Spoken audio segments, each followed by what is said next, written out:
to just do an introduction by yourself. Okay. Well, first of all, I'll start by my name, Stephen Omamoli. I'm a hotelier, a legal practitioner as well. I started up a business in hospitality in 2010, but prior to 2010, I've been in the industry since 1998. So I have about 27 plus years in the kitty. And that's it. Thank you very much, sir. So you had worked with us to do a few things in your business. I just have a few questions. First question I want to ask is, what would you say was the biggest problem in your business before you worked with us, and what had you tried, to fix that, to fix that problem before we even started working with you, sir? Okay. The biggest problem I had in the business was getting the right people to work in the business, which I'll call, in summary, the human resources aspect of the business. Because I personally realized that the personnel were the key part of the business, but getting the right people and keeping them was a challenge. Okay. And what had you tried to fix this problem before that didn't give you the outcome you were looking for? One of the main things I tried, first of all, was trying to set up a HR department, which did not really function well. So it involved me in the process of getting every employee on board, and it was a very tedious process. And we had the HR department actually, but there were no systems, there were no processes set in place. So everything was just being done off the head like that, and we're getting people in. But I noticed that the way they were coming in, that was how they were leaving, and we're not getting the desired quality of personnel in the system. So it was a huge, huge challenge for me. Okay, sir. Thank you very much for that. My next question is, so when we started working with you, at what point did you realize that things were actually changing? First of all, before I started working with you people, I would just like to say how I got to meet Excel and Grace was on social media. And it was a very short video, very short, interesting video that struck me when I heard that we could show you a way your business could run smoothly without you. And if you were involved in the day-to-day activities of your business, then you had no functional business. So it hit me hard. I think I was abroad somewhere and was just scrolling on Instagram, and I saw the video. So I started a chat with the Instagram handle, and we moved to WhatsApp, and I got Excel and Grace involved. And the key assignment I had in mind to give Excel and Grace was the human resources department, generally personnel of the organization, and setting up of structure. So at that point, I got Excel and Grace involved, and the key part they started was with the human resources. Not just getting people on board, but setting processes that would work when people are brought on board, so that when they leave, it is not the personnel that leaves with the process, but the process remains and somebody else just comes, latches on it, and continue rolling. That's really insightful, sir. So let's talk a bit about numbers. So I know you have multiple branches. I know if you were to say a few things, numbers wise, new things you've been able to achieve in figures because of how working with Excel and Grace has put structure, changed a couple of things in the business. What are some changes you've noticed in numbers, if possible? Well, before going into numbers, I'll go into the quality of personnel. And Okay. to be honest, the person that headed the HR gotten by Excel and Grace happened to be one of the best so far in the history of my company, considering all the human resources that were his predecessors. He is in the best, and processes have been set in a way that there will be smooth transition between one person and the other. So that one is key. Then, in terms of figures, we surprisingly have not added any new branch, but our revenues went as high as over 25 or 30%. Nothing added, Wow. just the same company, the same number of rooms. We're doing about a fraction over, about almost a fraction to 2 billion, but now we had crossed that and we're doing about 2.5, 2.6 billion in annual turnover, which is very, very commendable. Now, the catch is that one of the things was that, they recommended a salary review. We were not paying reasonable salaries. And I was scared that if we pay this amount of money, will it not eat into our revenue? But the percentage of financial growth is far higher than the percentage of revenue and remuneration increase that was done. And it was very impactful in the business. Thank you very much, sir. Thank you so much.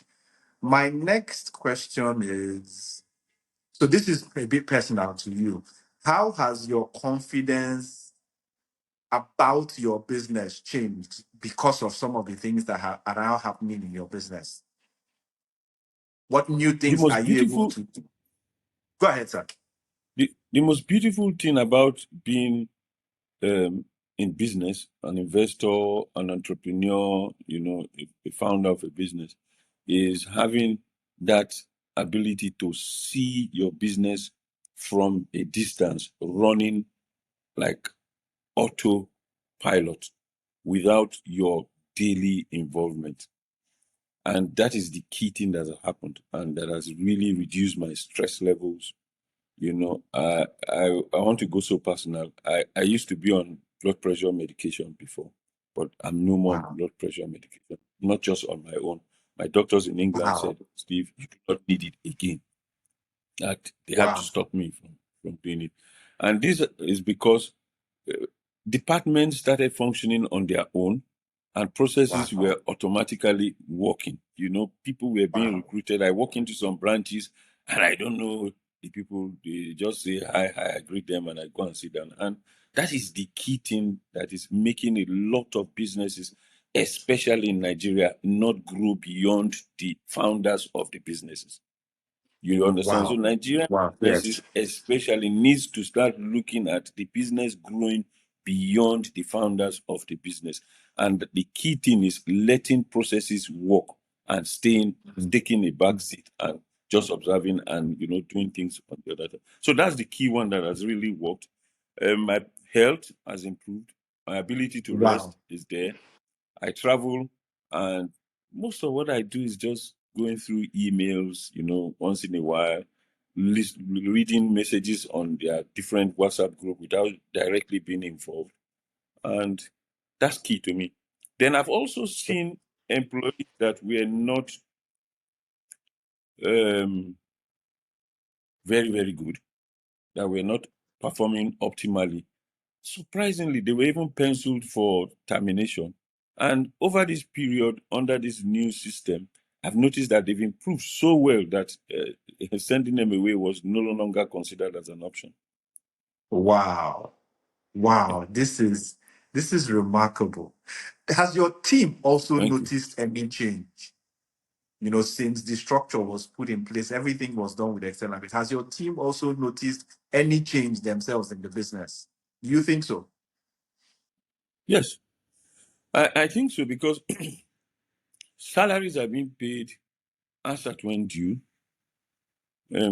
Before Excel and Grace, when December comes, we'll pay half of the salary for Christmas and the other half by the first week of January. But the employees have all noticed that salaries are paid as and when due. For the first time, we paid Christmas salary before Christmas, the full salary and all the Wow. necessary benefits that we normally give them.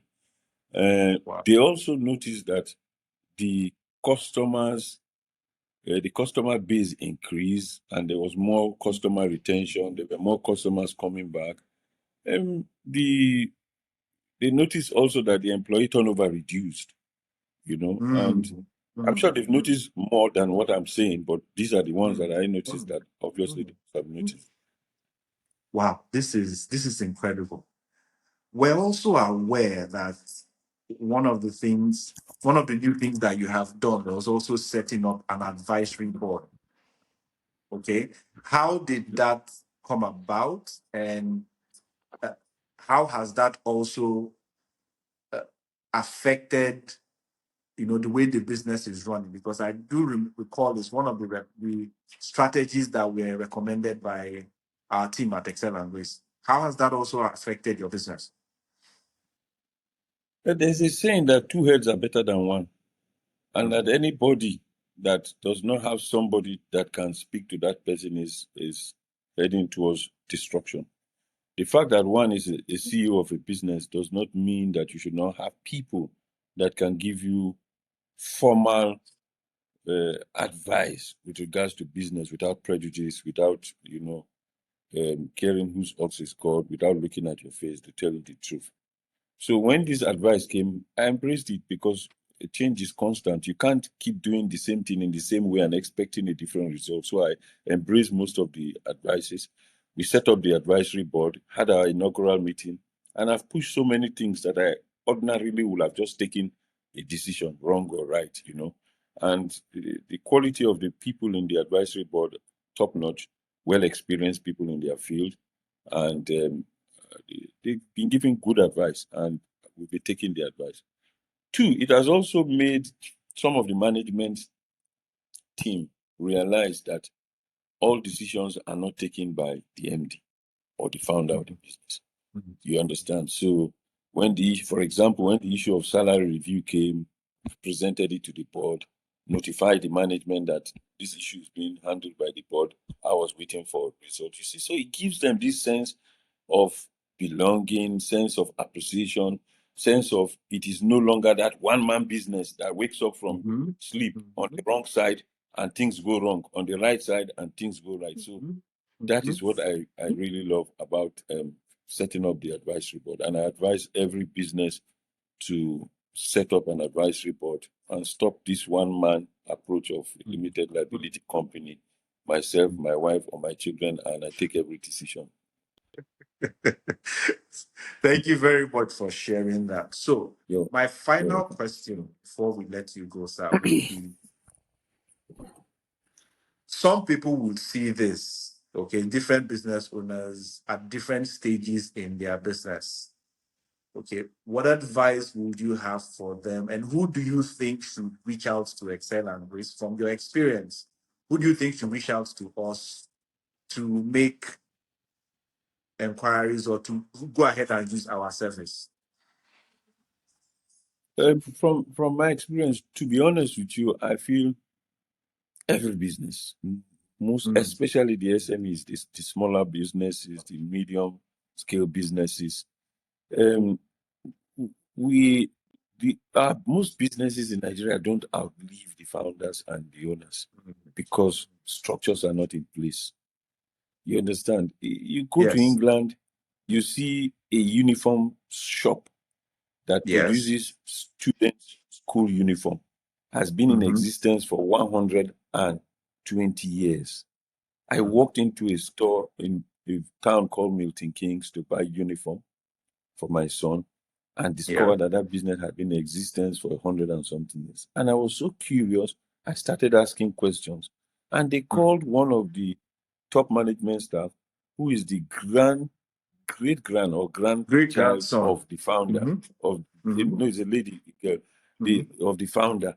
And she came to explain to me how the business started, her great grandfather, how it has been passed from one generation to the other, and how there's a structure on how it should move from one generation to the other, and that it won't end with her. It is still going to go to her own children and the children to her brothers and sisters.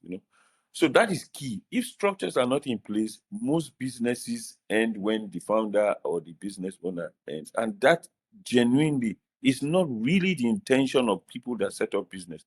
It's because of lack of knowledge or lack of companies like Excel and Grace that will help them tailor their business and make their businesses outlive them. I don't want to mention names, but there's a hotel that exists in Lagos, and they had two good branches. It started up with one branch in Okpebi and the second branch in GRA. May he so rest in peace. The founder passed on due to medical reasons. And less than a year down, the two hotels folded up. One in GRA was sold, the other one in Okpebi completely gone. So no founder, no other business person would want that to happen. We want it to, if I'm no more, I want class suits to still be existing. It doesn't necessarily need to be your children. Boards can be set up. It can be run as a company, and your descendants become beneficiaries of it, and it continues like that. So I recommend every business, regardless whether it's a hospital, a microfinance bank, hotel, any kind of business, get the structure set up. That is what is very, very important. And they all need Excel and Grace. Thank you so much. Thank you so much for your kind words. We You're welcome. appreciate. And this was an amazing conversation, right? Thank you so much, sir. You're Enjoy the welcome. rest of your day, sir. Thank you very much. And you enjoy the rest of your day too. Bye-bye. Thank you, sir.